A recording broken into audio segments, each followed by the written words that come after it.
Kia ora and welcome everyone to today's webinar on STEAM learning in nature. I will open up with a karakia for our session. Mōri ora kia mātou, arahina mātou ia mātou mahi. Kimihia he huarahi mō te kaupapa o te mātauranga hangarau. Āwhina atu, āwhina mai. Te pau e here nei ia mātou. Hui e tae ki e.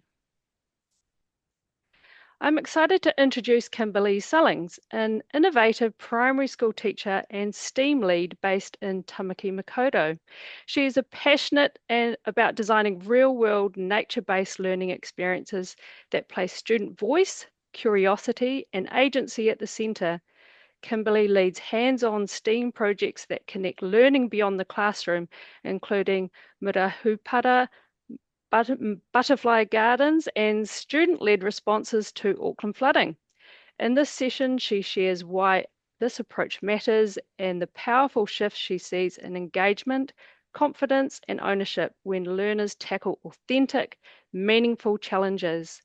Welcome, Kimberley. I'm really looking forward to this session and I will hand it over to you. Cool, thank you. All right, let's get the sharing the screen. All right, we good? Yes, it is showing and you're all good. Awesome. So, kia ora everyone. As Pip said, I'm Kimberley. I'm a primary school teacher. I teach in the senior school, so I'm in year 6 this year, based in Tamaki Makaurau, and I do a lot of work around STEAM, inquiry, and project-based learning in my classroom. So in my classroom, learning often starts with noticing something in our local area and asking what's going on here and what can we do to help. From there, students investigate, design solutions, and take action, and a lot of the learning naturally moves beyond the classroom. As part of this, it's encouraging the kids to see themselves as kaitiaki, people who notice what's happening around them and feel responsible for caring for their environment and the community. So everything I'm showing today comes from my own classroom. In our class, we use the word putatara to describe this way of working. It's a call to action, so the conch shell. It's not a program or model, it's simply the way that I teach around the putatara concept put out by the Ministry of Education. So the image you can see of me on the screen is me in the middle, sitting with some of my kids from my class with a stormwater engineer from Auckland Council on one side and 2 landscape architects during one of our project trips down to the local hupara. So before I explain anything further, I'll show you a short video that gives you a feel for what putatara looks like in practice.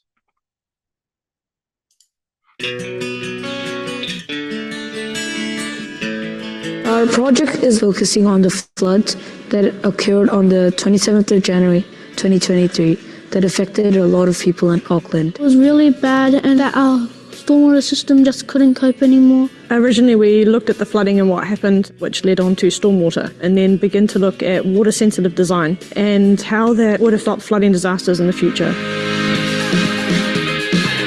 Each group would have like a different model, but like without any gutters or downpipes on it. We had to draw our plans and get it signed off by our teacher, aka the council.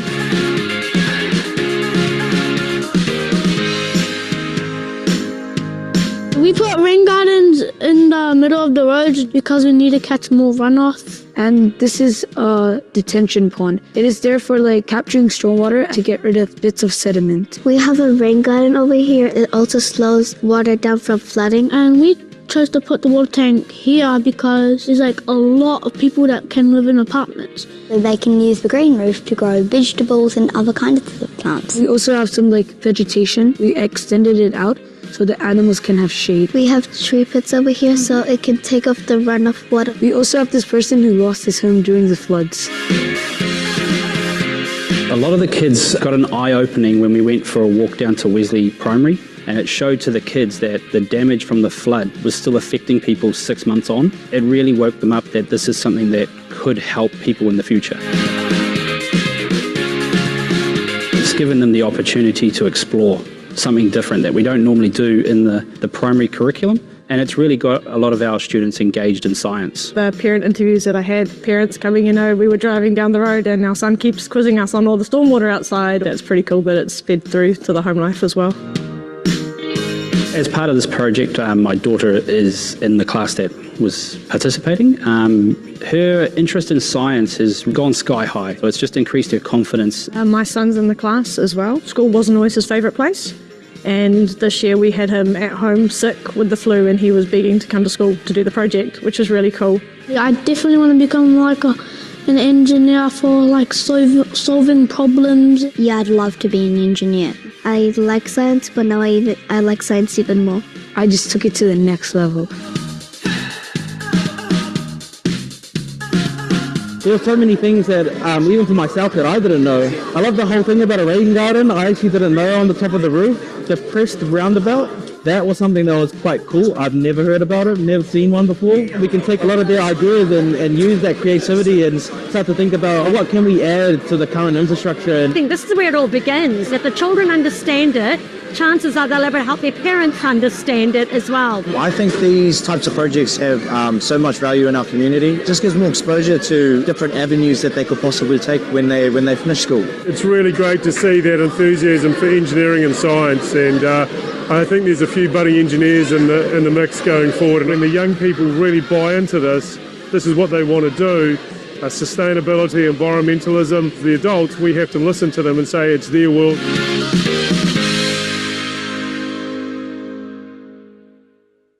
Cool. So that video was our 2023 project. And that captures both kind of the learning and the pride that the kids felt in being taken seriously. It shows by what I mean by putata in our class. It's one class responding to something real with learning moving well beyond the classroom. So I'll unpack what that looks like day to day next. So as I said, that was my 2023 project. It's where it all kicked off. Just want to slow it down a little bit and briefly explain what this kind of looks like, because it isn't hands-off teaching.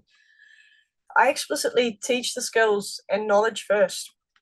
Things like reading, writing, research skills, working as a team, and key concepts. And then I open it up to the kids. I think of it as giving them the key and then stepping back a bit so they can open the door and explore, and inviting them to dig deeper while walking alongside them. The kids research using online sources, and we spend time learning how to assess what they find. Where does it come from? Is it reliable? Does it actually answer the question we're looking for? They work collaboratively too. So as you can see in those photos, they work in groups. They learn each other's strengths, supporting each other's weaknesses, and getting better at working as a team. So in the beginning, there are a lot of arguments, but they learn very quickly how to work together. And it's almost like magic when it comes together. Making and being hands-on is a massive part of it as well. As you can see in one of those photos there, the kids use Lego to model their thinking and build ideas physically. And then they create slideshows to communicate their learning, which also is for the presentation evening, as you saw in the video. So all of this makes the learning visible, purposeful, and genuinely owned by the kids. So once I started to teach this way, it really made me stop and think about why it was working so well for my learners, because I had a massive shift in my class. I asked my son, who was in the class, and he said that the learning suddenly felt real. It wasn't separate from the world that they were living in. It connected what they were seeing and experience around them. So during the flooding in 2023, I could see the impact it had on the kids. There was so much worry, uncertainty, a lot of questions, and a huge amount of anxiety every time it rained.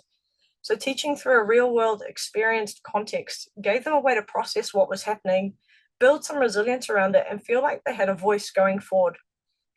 Instead of feeling helpless, they felt like they were contributing, learning about the problem, sharing their thinking, and doing something meaningful in response. So that sense of agency made a huge difference. Also, getting the kids outside and into nature is a huge part of it.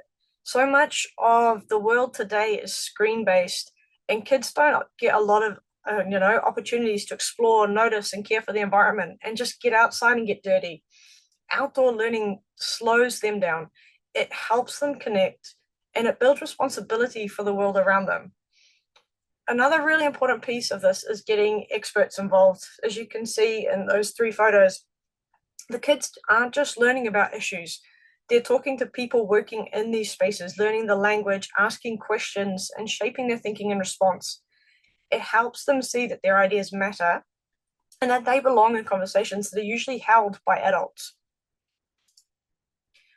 So that first video I showed you was from this project here. It's where it all kicked off for us. So Auckland experienced an unprecedented storm and huge widespread flooding beginning on the evening of the 27th of January 2023 during Auckland Anniversary Weekend, which had a major impact on our local community in Mount Roscoe and Wesley. And every kid in my class was affected by it in some way. This project wasn't planned in advance. It actually grew directly out of what the kids were seeing, what they were living through, and what they were asking about and bringing to school. So we began by walking through the affected areas in Wesley, observing what had happened and asking why was the flooding so severe in this area and what could be done differently. So we were incredibly fortunate to work alongside Alan Leahy from Auckland Council Healthy Waters, who helped my kids understand stormwater systems. So we had the primary system and the secondary system. They had looked at flooding and why it happened, and then moved on to water sensitive design and how that can help cities in the future. So the learning was supported by funding through Curious Minds, which helped make the project possible and a lot of the trips and resources that we brought with it. The kids carried out research, creating council-style plans, interviewed community members, including Lou Reddy, who was the principal of Wesley Primary, which flooded badly just before they opened their new build. And they modelled their ideas using Lego to make their thinking visible. They also learned 3D design and created and printed infrastructure for their Lego models that they weren't able to build out of Lego. And we visited sites such as Albany Lakes and Hobsonville, where water-sensitive design was already working in practice. So the project culminated in the kids redesigning the Wesley area, thinking carefully about how to make space for water using the infrastructure they had learnt about. One of the most powerful understandings they reached was we can't prevent flooding, but we can prevent flooding disasters by designing differently and making space for water. What really stood out was how confidently the kids shared their learning. They presented back to over 150 people, as you saw in that video, including their whānau, MPs, council staff, and engineers from Watercare. They were also invited to be the opening speakers at the Auckland Council Healthy Waters End of Year Roadshow. They were the surprise guest speakers. No one knew they were coming. They got to share their learning back and ideas to the professional teams that were also presenting their work. That moment really captured the heart of this for me. It was the kids seeing that their ideas mattered and that they can contribute to the world around them. So the next project is from 2024. I have another short video, and it's called Te Taiao, Rewilding Auckland. This was a year 4-5 class. It focused on creating and caring for a butterfly habitat for the red admiral, common copper, and monarch butterflies who were disappearing from Auckland, using the natural environment as the classroom. I need some helpers to carry the plants for me. All right, come on, Grandma. The name is Te Taiao Rewilding Auckland, and it's all about keeping the butterflies in Auckland Central safe. We're trying to plant a butterfly habitat so they can come back and see that Auckland isn't that bad.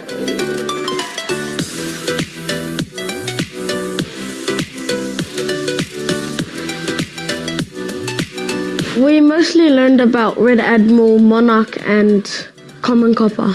I learned that the strongest part of a butterfly is the thorax. We also learned about their habitats and conservation. We're making these Lego models to see how our butterfly garden will look like. It's like in your writing. If you get an idea and you want to remember it, you plan it out. Look, if I plant an orange all the way over with the pinks, put it in a big, big bunch, the butterfly will swoop in and go.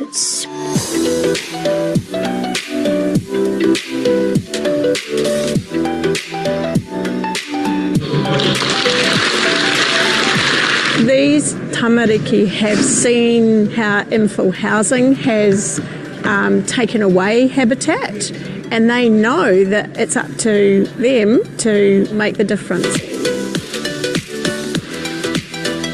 Red admirals have not produced naturally in central Auckland for the last 20 years. So them looking at a problem facing our community, they get to become lifelong learners, I mean, that's what our curriculum strives for.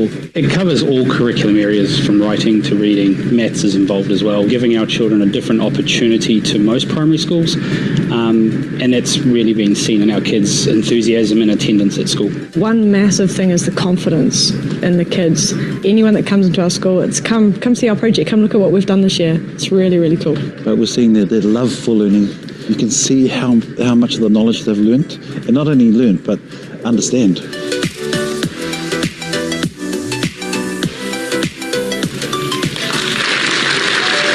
I actually don't know any other schools that do this stuff, so it's actually pretty cool that Christ the King offer alternative learning and really hands-on learning. I think it's so important in this day and age. He's learned a lot and he's picked up a lot of this learning. Rosa has grown in confidence over the past year. Speak to 200, 300 people. 250. 250 people. I think that is an intense amount of self-confidence to be able to do that at 9 years old. Christ the King.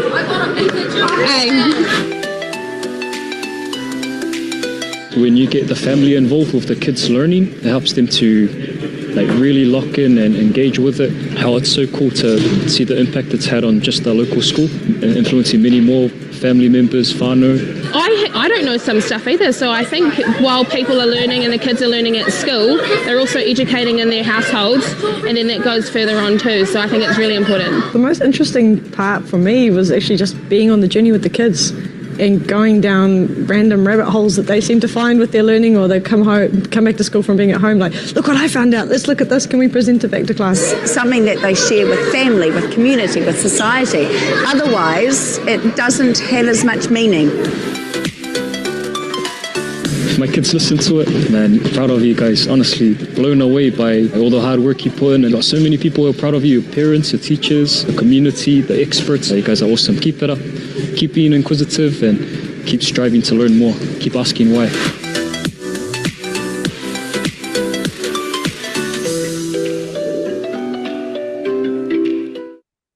Cool. So that was one of our 2024 projects. So in 2024, I was asked to run 2 projects side by side. This one was with the Year 4-5 class. The idea behind it was to get them prepared to do the full project-based learning in the senior class when they came up to me. So I had these guys for 45 minutes each day. And while I had them, their classroom teacher took my Year 5-6 class for maths. I won't pretend it wasn't a juggle, because it really was. But it did show how powerful this kind of learning could be when time is protected and used well. So this project was much quieter than the flooding work, but it was incredibly powerful. The learning grew through time, observation, and care. The kids spent regular time outside, noticing changes, asking questions, learning how to care for living things. The environment itself became the teacher. We built an entire butterfly habitat at the school with funding that we had. The kids planted stinging nettle and a ton of flowers to help bring those pollinators back in.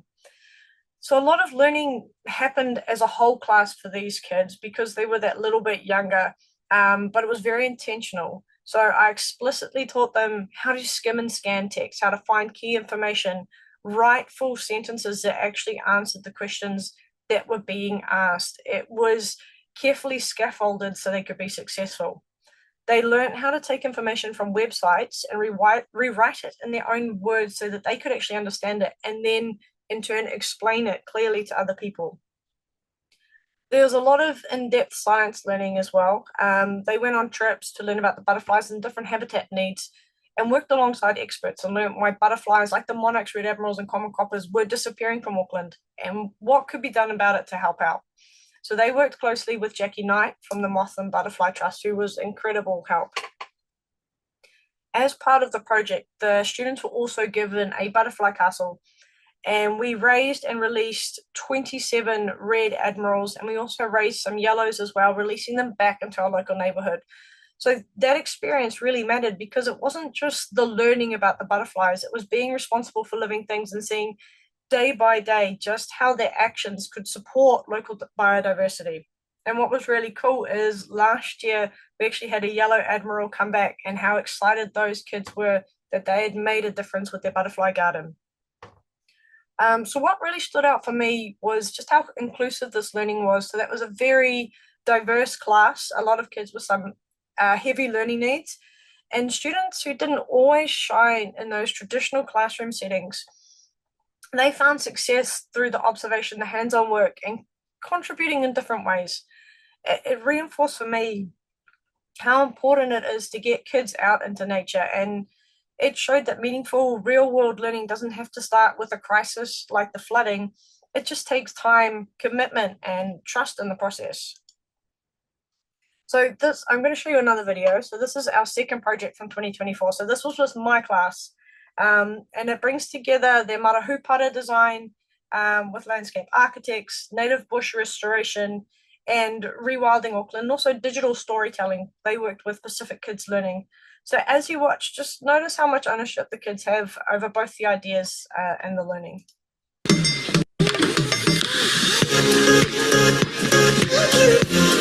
We're at Christa King Catholic School in Mount Roskill. We built a hupara, which is Māori playground, and we planted some native plants all around it so we can play while our native wildlife is around us as well. We made a Māori playground out of natural resources to help our native wildlife and bring the endangered species back. Our playground is based on the Māori myth of Kupe and Te Wheke. So the story begins when Kupe carried his waka ashore, his face grim. It was the third time this week. His fishing lines were empty. But now he finally knew why. There was this thick black slime on his nets, showing there was a creature in the deep sea stealing his fish. Kupe asks warriors to help him fight Te Wheke in the ocean. Kupe threw 2 gourds into the water to distract Te Wheke, and then he struck Te Wheke with taiaha, and then his eyes fell out and then became the 2 islands. This is the purere tree. It represents Kupe. This is Te Wheke, which is an octopus. Project-based learning brings in so many elements. It covers all curriculum areas from writing to reading. Maths is involved as well, New Zealand history. And you see the multiple skills that they're learning, so then problem solving, or designing 3D shapes and 3D images, and then learning how to use a 3D printer, the animations, working alongside with our facilitators, our Pacific Kids Learning, and of course it's got maths and everything else. So curriculum is covered. They've incorporated our Māori worldview into their learning. And it's good to balance both the Western and the teachings of the Māori, because we are in Aotearoa. We learned about what birds look like and how to identify them, and their diet, their habitat, and also when they breed. We learned about what kind of plants are good for this area. I learned how many native species are endangered and what we could do to protect our wildlife. And that it's really good for us to bring more and more native species around. One massive thing is the confidence in the kids. We've got the children who are quiet as mice who are now putting their hand up to be the ones who want to speak. It's really, really cool.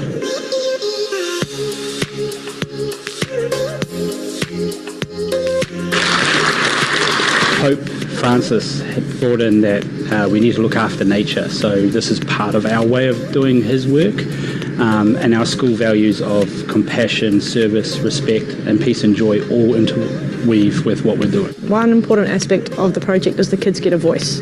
So they get a chance to speak about the world that they want to grow up in and eventually bring their own children into.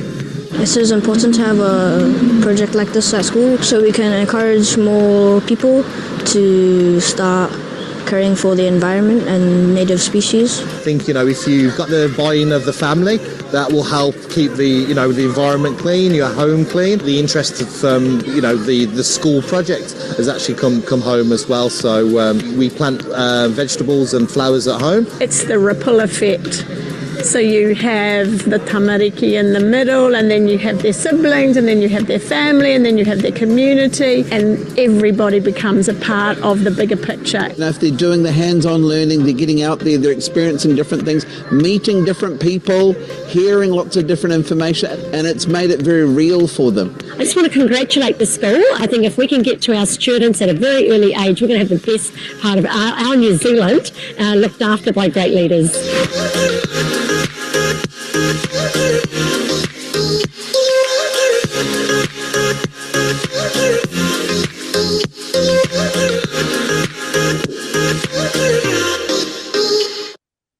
So that project brought together several strands of learning under the wider Rewilding Auckland kaupapa. So it included the design of the mara hupara, establishment of native bush, stage 1 planting of it, and a strong focus on improving the biodiversity within our school environment. It began when the kids noticed we didn't actually have a lot of wildlife at our school, particularly native birds. And at the same time, we had a large area, the treehouse space that you saw in that video, was what was called dead space for a lot of the year, because our field gets so wet that our students can't go down and use it. And they wanted to understand why this happened and do something about it to make it a more active space where they could go. So to build their understanding, we got out into places where restoration was working really well. We visited Tiritiri Mātangi, where the students could see firsthand how the planting, pest control, and long-term restoration supported native birds and the ecosystem. And back on site, the students assessed the treehouse area alongside landscape architects from Boffa School, who came out and walked the students through the entire process, looking at the positives and the negatives of the site, what was working well, what needs improving, how the space could be redesigned to better support drainage, what planting could be good, and biodiversity as well. And each of the students created their own individual plans and designs. Then they refined them. Then they came back into their groups and they had to take their 5 plans and combine the ideas into one plan. And from there, with Boffa School, they presented them back to the class and we developed one final plan for the space and the mara hupara. There was a lot of discussion. It was really hands-on and it was great for the kids to see other people's designs. It made thinking visible. Our kids used the Lego to model the area, also test ideas of their playground and explain their thinking. They had to select what native trees they wanted to plant that worked in our area and had to justify why they chose them, where they were going to plant them, and how those choices would support biodiversity over time. So the mara hupara itself was grounded in the pūrākau of kupe and te wheke. So one thing that was really, really cool that year was that the students worked alongside Pacific Kids Learning to rewrite their own versions of different pūrākau, and they had storyboard ideas, create visual assets, record the voiceovers, and their stories were animated into short films, as you saw in that video. That was just a snippet of one. So what really stood out most was the ownership that the kids developed. They weren't just learning about rewilding or design, they were actively contributing to it, and they loved that area. This culminated in the kids fully planting the area. It took us a few days, mulching it, and also creating that mara hupara with the help of some parent helpers. So I just want to share a short snapshot of 2025 because it's important, to be honest, how this project work looks over time. So going into 2025, I wasn't actually planning to run a project. There was a huge amount of professional learning going on around the new curriculum. There were new maths programs, and that had to take priority. But the kids kept asking. So they were the kids that had done the projects before, and they really wanted a project, and they didn't want to let anything get in the way of this type of learning. So we agreed to do something smaller and more manageable. We were lucky enough to visit Arataki Centre and took part of the Kamua Kamuri experience, looking back into the past to learn from it in ways that we can help the environment moving forward. So through a mix of science, local history, and Mataranga Māori, they explored the forest carbon cycle and learnt why healthy forest ecosystems matter for biodiversity, well-being, and resilience. So back at school, the learning was very hands-on. we went back to our hupara and planting site, which you can see there in the bottom 2 photos. And the kids investigated runoff because it was still very damp at the bottom of the field. And they wanted to know why the water wasn't soaking into the ground during the heavy rain. So they tested the soil pH, measured the different moisture levels, and compared the results across different parts of the hill. Noticing how the sunlight and shade and compaction affected how the ground behaved. They also explored how mulch can slow water down and improve soil health. Another really cool trip we did was to Rotorua Island, where they could see firsthand the difference the long-term planting and restoration has made over time. That helped them understand that change doesn't happen quickly. So just because we planted all those trees the year before doesn't mean that there's going to be a full impact that following year. And just showing them that it can continue on and on and on, and it is sustainable and it can be sustained. From this, these kids developed a 5-year sustainability plan for the school, thinking about how projects like planting, rewilding, caring for the environment, we had composting, could go beyond just this one class or 1 year. So what last year reinforced for me is that real world learning doesn't have to be big, doesn't have to be out in the public to be powerful. The smaller, quieter projects shaped by student interest can still be deeply effective. The approach is flexible and it can expand in some years and pull back in others, and that's what makes it sustainable. So one of the biggest things this work changed was the classroom culture. But underneath that, it changed how learning felt for the kids. So learning became meaningful and real. It wasn't abstract. They were doing it, they were building it, they were testing it, they were living it. The learning was tangible and they could see the impact of what they were working on. Through this, they developed a huge range of skills, often without realizing it. They learned how to ask better questions, how to work with others, when to help and when to ask for help themselves. Learning wasn't something being done to them. They were active participants in it. So being outside and spending more time in nature played a big role too. The kids started noticing more, caring more, being more curious. They took the learning home to share with their families. And one of the things that really stayed with me was the feedback we consistently got on trips and from people we worked with. We were often told how knowledgeable the kids were, how they were keen to learn, and how confident they were at asking questions. Not surface questions, but digging deeper because they genuinely wanted to understand more. They loved working with the experts who spoke to them on the same level. Real language, real advice, and genuine respect. That mattered, and it lifted how the students saw themselves as learners. For some of my neurodivergent kids in particular, this approach gave them a new focus. They could see they could do this work and that their thinking had value. So I had one student in particular, and it really stays with me. Earlier on, he could flip a classroom in second. School was hard for him. It wasn't his favorite place, and learning often felt like a battle for him. But through the project, he experienced genuine success. He had a role, his ideas mattered, and he could see the purpose in what he was doing. His attendance improved, the emotional outbursts dropped dramatically, and both his reading and writing really took off. Towards the end of the year, he said to me, "Miss, this year was cool. We didn't do any work or learning." And I just remember laughing and saying to him, "So reading the information and researching wasn't reading.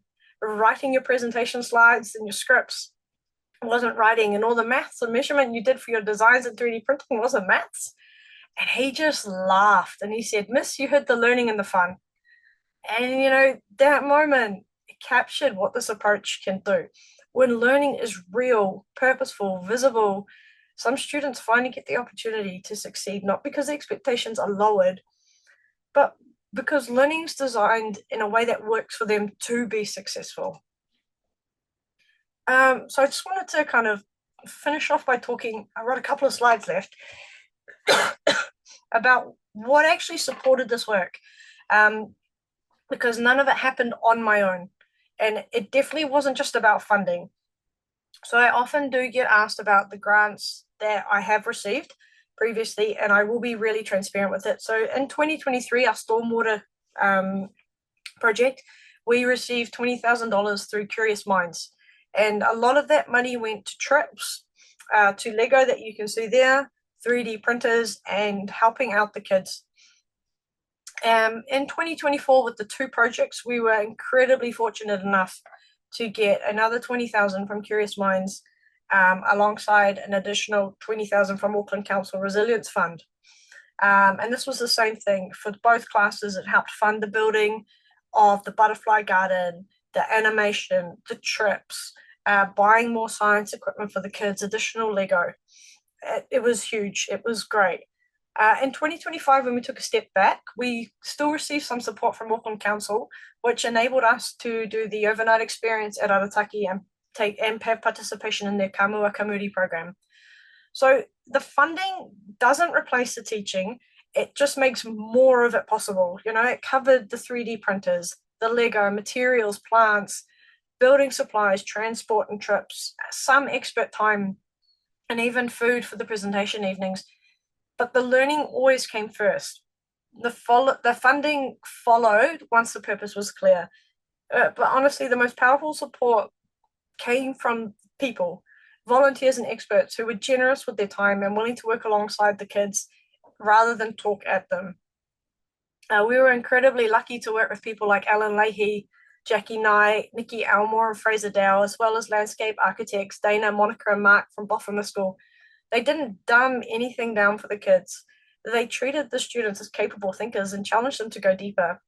You know, they had the opportunity to work with specific kids learning, creating their animations linked to the different puraka, writing the scripts, storyboarding, creating the assets and recording the voiceovers, bringing their art into STEAM. Trips are a huge part of the learning, getting kids out of the classroom. We've been to Tiritiri Mātangi, Rotorua Island, Arataki, Auckland Zoo, Hamilton Zoo, Auckland Botanical Gardens, just to name a few, as well as lots of local trips where we've walked down to our local adopted park and had a look at the local waterways and water testing. You know, they carried out water testing with experts like Natasha Waite. They worked with Damon Kahi at Motat to learn 3D design and printing. And we spent a lot of time with Anna Bain at our adopted park, working to tidy it up. So there were lots of opportunities to get the kids outside. We were also supported by the incredible team from Sustainable Schools, and I can't recommend them enough. They're amazing. And also the Auckland Council Park Rangers, who consistently ran incredible education programs, and they treated the kids with real respect. So what made all of this work wasn't just access with the funding, it was the way the kids were positioned. They weren't spectators, they were learners working alongside the experts, asking the real questions and contributing ideas that mattered.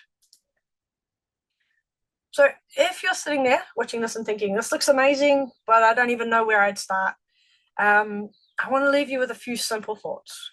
Start small, and that's a massive one. Start small, look around your local area, your school grounds or your community. Notice what's going on. Notice what's already there, what's missing.